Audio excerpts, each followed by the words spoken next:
Let me deal with an email first I got. I'm glad I got it again. Rush, I've noticed something in your show recently.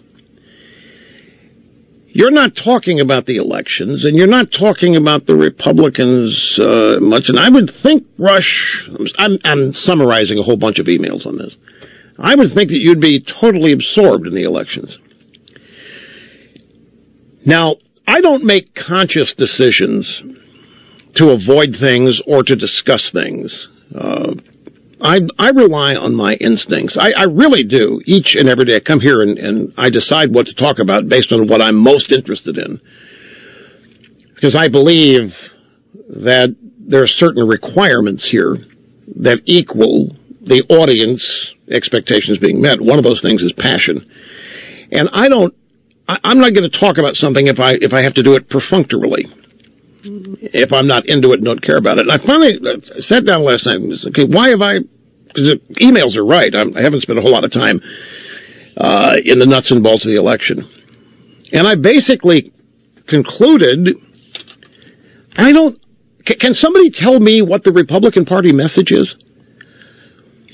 I'm getting panicked emails about the polling in state after state, where it was thought there was going to be a wave election, the Republicans were going to win in a big wave, and yet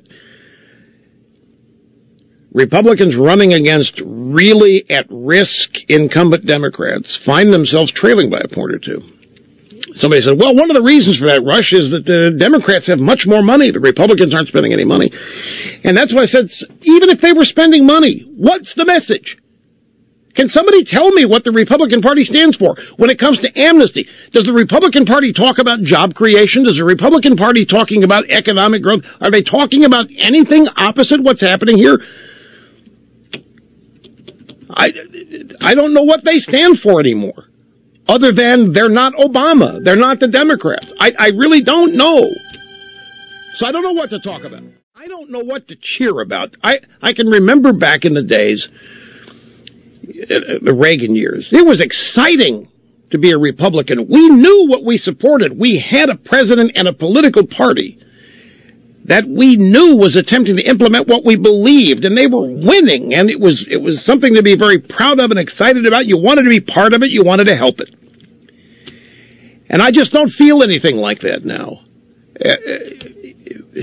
Been through all the reasons why, and it just boils down to, whether they're suffering from PTSD, whether they're afraid to be critical because of Obama's race, or maybe they pretty much agree with the Democrat agenda but don't want to say so. I don't know what it is. All I know is that somebody will send me an email. Look at this. Look what the Republican... And I've stopped reading it. It's not news anymore.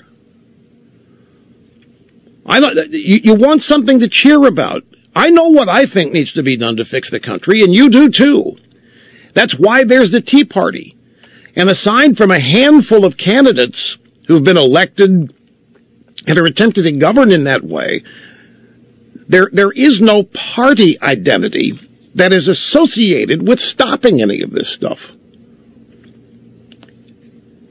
I read the political blogs. I read all this. I read the people who are immersed in the political science of it all. I read the people who analyze every freaking tab of a poll. I read the people that analyze to the nth degree what a poll result here means with this demographic group. And I read the analysis. And to me, it all misses the point. And I see after the analysis I read, some of them are very worried, my friends, that how can it be in this climate that, say, a Kay Hagan would be leading in North Carolina over her Republican opponent, Tom Tillis? How can it be? And then somebody says, well, if you take a look, Tillis hasn't had any money.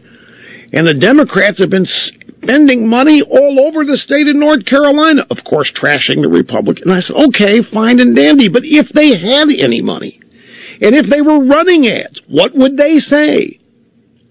That's what I don't know.